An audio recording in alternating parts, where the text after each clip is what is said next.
बिस्मिल्लाहिर्रहमानिर्रहीम। अस्सलाम वालेकुम नाज़रीन, मैं हूं सलीम खटक और आप देख रहे हैं सलीम खटक यूट्यूब चैनल। बहुत आम खबर है, बलूचिस्तान में दहशतगर्दी ऑपरेशन सिंदूर का तसलसल है, ये कहना है तलाल चौधरी का। पाकिस्तान का एशिया कप के लिए हॉकी टीम को भारत ना भेजने का ऐलान। भारत एशियन क्रिकेट कौंसिल के इजलास की मुखालफत में खुलकर सामने आ गया। भारत की सियासी क़यादत से पाक भारत सीज़ फायर हज़म नहीं हो रहा, इसाक डार। पाकिस्तान और रूस के दरमियान स्टील मिल्स की बहाली के लिए प्रोटोकॉल पर दस्तखत। रूस का पाकिस्तान के साथ इक़्तिसादी ताउन और करीब आना भारत के लिए परेशानी का बास। ऑपरेशन बाम शेख Balochistan with over 70 coordinated attacks claim BLF।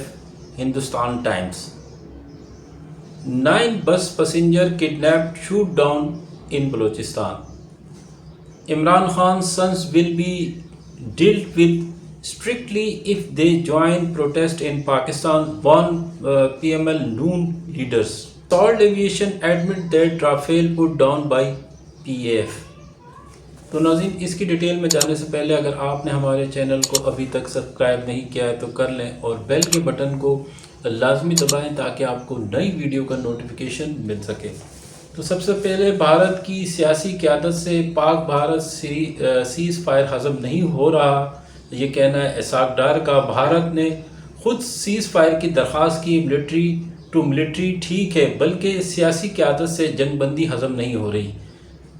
कभी कहते हैं आर्जी सीज़ फायर है तो कभी कहते हैं ये ट्रेलर था, अभी असल फिल्म चलना बाकी है। हमने तो अपना हिसाब चुका दिया है। पाकिस्तान और रूस के दरमियान स्टील मिल्स की बहाली के लिए प्रोटोकॉल पर दस्तखत। रूस का पाकिस्तान के साथ इक़्तिसादी ताउन और करीब आना भारत के लिए परेशानी का बायस। भारतीय मुसाफिर तैयारा ईंधन सप्लाई बंद होने की वजह से गिरा, इब्तदाई रिपोर्ट में इंकशाफ। ईंधन कंट्रोल करने वाले दोनों स्विच बंद हो गए, जिसकी वजह से इंजन बंद और जहाज़ नीचे आने लगा और गिरकर तबाह हो गया। एयर इंडिया के मुसाफिर तैयारे हादसे में 242 अफराद सवार थे। बलूचिस्तान में दहशतगर्दी ऑपरेशन सिंदूर का तसलसल है, तलाल चौधरी। भारतीय प्रॉक्सीज सॉफ्ट टारगेट को निशाना बना रही हैं। भारत ने कहा है कि ऑपरेशन सिंदूर जारी रहेगा। तलाल चौधरी ने कहा कि कलअदम TTP और BLA दोनों हमसाया प्रॉक्सीज हैं और हमसाया ममालिक में बैठकर पाकिस्तान के खिलाफ काम कर रही हैं। पाकिस्तान का एशिया के लिए हॉकी टीम को भारत न भेजने का इम्कान, कशीदा ताल्लुकात और टीम को लाक सिक्योरिटी खदशात के पेश नज़र फ़ैसला किया गया है। एशिया कप 27 अगस्त से 7 सितंबर 2025 तक भारत में शेड्यूल है। इंडियन चैनल ख़ासकर अर्नाब गोस्वामी ने जो है पाकिस्तानी हॉकी टीम को शदीद तनकीद का निशाना बनाया है और इस्लामाबाद अदालत ने मज़ीद 5 यूट्यूबर्स चैनल्स की बंदिश का हुक्म मुअत्तल कर दिया है। द इकनॉमिक टाइम्स की रिपोर्ट है। प्लीज़ ये वीडियो क्लिप नाज़रीन आप आखिर में ज़रूर देखें। ऑपरेशन सिंदूर डिसॉल्ट इस्लाम report on Rafale jet loss denies COE statement.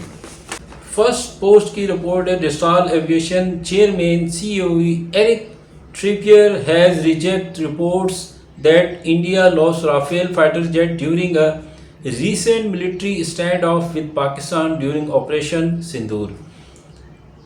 French website is saying that while on Rafale jet was due to high altitude technical failure, no jet were lost during enemy engagement at an altitude of over 12,000 meter during an extended training mission with no enemy involvement or hostile radar contact. Mint की report है। In response of certain press report quoting Dassault Aviation Chairman and CEO Eric Trippier about Operation Sindoor, Dassault Aviation formally denies that Eric Trippier has made an operational and or technical comments regarding the use of the Rafale in the operation, said Dassault in a statement. Mint की report है। Dassault Aviation response to Rafale controversy. Pakistan claims inaccurate and unfounded, clarifying Pakistan accusation that the three Rafales shoot down during Operation Sindoor. US media report two top French intelligence officials confirmed Pakistan shoot down a Rafale jet. Tribune की report है, French intelligence official confirm downing of Rafale by Pakistan CNN.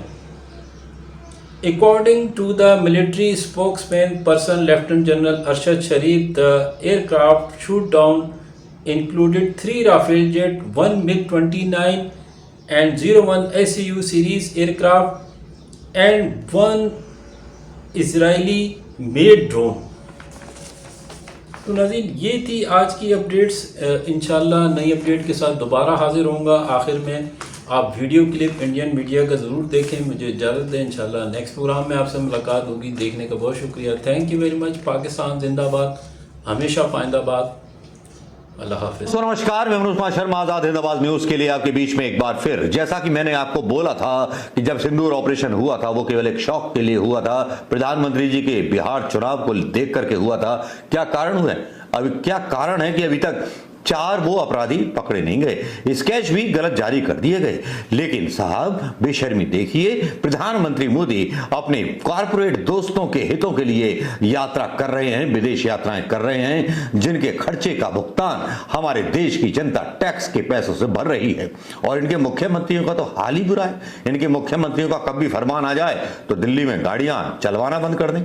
10 से 15 साल पुरानी गाड़ियां चलेंगी नहीं, भले ही थूक करके चाटना पड़े, लेकिन बात हो जाती। लेकिन आज की सोशल मीडिया पर जो खबरें काफी ज्यादा वायरल हो रही हैं, वो अपने आप में हमको भविष्य के बारे में चेता रही हैं। एक ऐसे प्रधानमंत्री का क्या भरोसा करना कि जिसने सिंदूर ऑपरेशन अपने शौक के लिए किया हो, नाम सिंदूर देकर के, और सिंदूर भरना भूल गया हो अपने ही घर में। जी हां, सिंदूर की कीमत क्या जानेंगे वो लोग जिन्होंने सिंदूर के कर्तव्य कभी नहीं निभाए। आज बात ऐसे ही करेंगे। आज देश के सम्मान की बात करेंगे, देश से सेना के साथ जुड़ी हुई उस खबर के बारे में बात करेंगे जिसके बारे में मैंने आपको आशंका जताई थी। बातें तो बहुत हुई और बातें बहुत चलाई गई और बातों में बड़े बड़े दावे किए गए। मीडिया ने तो कराची, लाहौर पर कब्जा कर लिया, लेकिन देश के जो हमारे देशवासी थे, भोले भाले देशवासी, वो बस इस बुलावे में रहे कि ये देश मोदी की सरकार का है, इसे कोई झुका नहीं सकता। लेकिन देश झुका भी एक ऐसी लालसा और एक ऐसी महत्वाकांक्षा के अंतर्गत जिसमें सेना का अपमान हुआ। सेना को पीछे हटने पर मजबूर करने वाला व्यक्ति और कोई नहीं, हमारे देश का वो विश्व गुरु था जिसने सेना को मजबूर कर दिया। बिना किसी तैयारी के पाकिस्तान पर उसने आतंकवादियों पर स्ट्राइक हो रही है ये कहकर के हमला किया।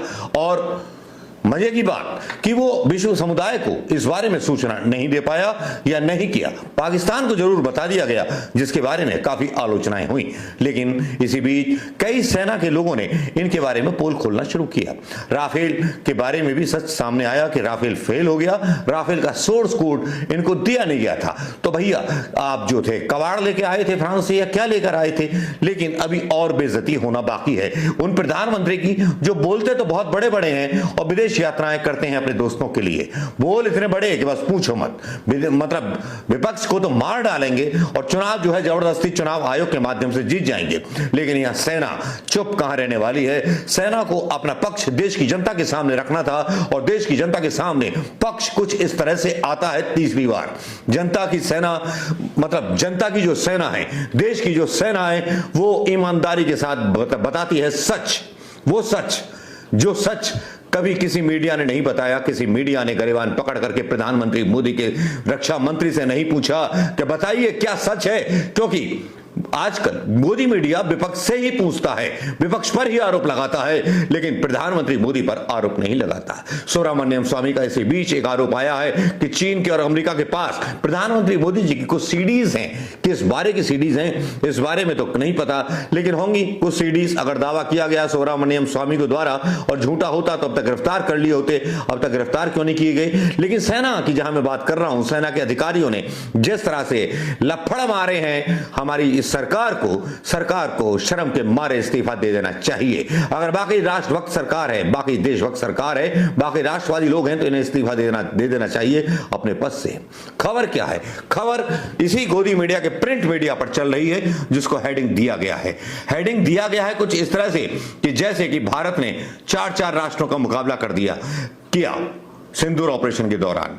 खबरें बड़ी दिलचस्प हैं, अगर आप सुनेंगे तो भक्तों को हार्ट अटैक आ जाएगा। खबरें हैं, अमर उजाला लिखता है ऑपरेशन सिंदूर, पाक को भारत की तैयारियों का लाइव डेटा लीक कर रहा था चीन। और एनडीटीवी लिखता है कि ऑपरेशन सिंदूर के बीच पाकिस्तान को चीन ने पूरी मदद की, अगली बार तैयार रहना होगा, आर्मी ने कहा है। पाकिस्तान को लाइव लैब की तरह इस्तेमाल किया कर रहा था चीन। ऑपरेशन सिंदूर पर सेना का बड़ा खुलासा, ऑपरेशन सिंदूर पाकिस्तान से नहीं चीन से युद्ध था, डिप्टी आर्मी चीफ का बयान पर जयराम रमेश ने टिप्पणी की। अब ये जो खबरें आती हैं इनके आपने देख लिया होगा, इसके बारे में आप समझिए, गंभीरता समझिए इस चीज की कि देश के जवानों को वहां भेज दिया और बता दिया कि हमारे आ रहे हैं हवाई जहाज। एक बात होती है, ये होता है समझौता कि हम आतंकवादियों पर हमला कर रहे हैं तो आप हम पर हमला नहीं करना, लेकिन हमारे राफेल क्यों चले गए? हम तो आतंकवादियों पर जो थे मार करने गए थे, तो हम पर क्यों हमला किया गया? फिर देश ने युद्ध घोषित नहीं किया, युद्ध जीत रहे थे, तो फिर कश्मीर, पीओके कश्मीर हमने क्यों नहीं लिया? बहुत सारी चीजों पर फेल हो चुके हैं भाई साहब। हमारे साहिब जो बड़बोले हैं, बहुत बड़बोले हैं, इतने बड़बोले कि नेहरू अपने घर के लोगों को, बुजुर्गों को नहीं छोड़ते हैं, लेकिन जिनपिंग और अमेरिका के सामने ऐसे चूहे बनकर बैठ जाते हैं कि ऐसा चूहा तो मैंने वो भी नहीं देखा जो कभी, जिसको कहा जाता था कि पाकिस्तान का एजेंट है। एक प्रधानमंत्री था, नाम जानते होंगे उसका। लेकिन यहां पर जब ये सारी चीजें आती हैं तो आक्रोश बढ़ने लगता है, खून खौलने लगता है। एक आम हिंदुस्तानी की तरह, एक आम आदमी की तरह सोचने लगता है कि ऐसा क्यों हुआ। लेकिन यहां पर इन खबरों का विवरण अगर मैं पढ़ के सुनाऊं तो यहां पर सबसे पहले मैं आपको एबीपी न्यूज के हवाले से जो खबर दी गई है उसके बारे में बताना चाहूंगा। पाकिस्तान को लाइव लैब की तरह इस्तेमाल कर रहा था चीन, ऑपरेशन सिंदूर पर सेना का चौंकाने वाला खुलासा। चौंकाने वाला खुलासा क्या, ये तो हम भी जानते थे, हमने तब भी कहा था, लेकिन उस टाइम हो सकता था ये गलत खबर कही जाती। और ये खुलासा जो किया जनरल राहुल आर सिंह ने किया, चीन ऑपरेशन सिंदूर के दौरान पाकिस्तान का इस्तेमाल लाइव लैब की तरह हो रहा था। और उन्होंने कहा भारत ने ऑपरेशन सिंदूर के दौरान पाकिस्तान के खिलाफ बड़ी सफलता हासिल की थी। पहलगाम में हुए हमले के बाद भारत ने ऑपरेशन सिंदूर के जरिए आतंकियों का सफाया किया था। ये देखिए एबीपी न्यूज की लाइन है, बेशर्म प्रिंट मीडिया की लाइन है। लेकर भारतीय सेना की तरफ से बड़ा खुलासा हुआ। सेना के deputy chief of army staff lieutenant general Rahul R Singh ने एक कार्यक्रम के दौरान बताया कि पाकिस्तान ने पिछले 5 सालों में जितने हथियार इस्तेमाल किए हैं वो 81% चीन के। आपकी आईवी और राह सो रही थी प्रधानमंत्री मोदी जी। लेफ्टिनेंट जनरल सिंह ने FICCI के एक कार्यक्रम में कहा, एक युद्ध तो बॉर्डर पर चल रहा था लेकिन विरोधी 3 थे। पाकिस्तान मोर्चे पर हमारे खिलाफ खड़ा था और चीन उसकी हर संभव सहायता कर रहा था। इसमें कोई हैरानी की बात नहीं है। पाकिस्तान ने पिछले 5 साल में चीन से काफी हथियार लिए हैं। ऑपरेशन सिंदूर के दौरान अब 26 लोगों की जान चली गई। ये जो रोना है, छाती पीटना है, मोदी जी का छाती पीटना है। मैं इसे मीडिया का रोना पीटना नहीं कहूंगा, क्योंकि इन खबरों के पीछे 26 हत्याओं को बता करके बात तो की जाती है कि ऑपरेशन सिंदूर जो था हमारा, प्रधानमंत्री ने जो किया वो जस्टिफाइड था, लेकिन जस्टिफाइड तो नहीं था कहीं से, क्योंकि 4 आतंकवादी जो यहीं घुसे और यहीं मार के चले गए, उनके सही स्केच भी आपकी पुलिस जारी नहीं कर पाई। सिंदूर के दौरान हम एक सीमा पर 2 विरोधियों के साथ थे और 3 जंग लड़ रहे थे। चीन मदद कर रहा था और भारत विरोधी मोर्चे में तुर्की भी शामिल था। आग लगा दो, ऐसी सरकार को आग लगा दे हिंदुस्तान की जनता जिसने देश का मान मर्दन कर दिया हो। लेकिन यहां पर एक बात 3 साल पुरानी याद आ जाती है, राहुल गांधी की कही हुई। क्या बात कही थी राहुल गांधी ने, जिससे उसका बंगला छीन लिया था, घर छीन लिया था, जिसके परिवार के बारे में उल्टा सीधा ये लोग बोलते रहे। And China together, and this is the single biggest crime that you could commit against the people of India. You will be responsible for anything that happens. Pakistan was the front face. We had China providing all possible support, and it's no surprise because if you were to look at statistics, in the last 5 years, 81% of the military hardware that Pakistan is getting is all Chinese. 81% of that. You have brought Pakistan. क्या इस्तीफा देंगे प्रधानमंत्री मोदी या रक्षा मंत्री इस्तीफा देंगे नैतिकता के आधार पर?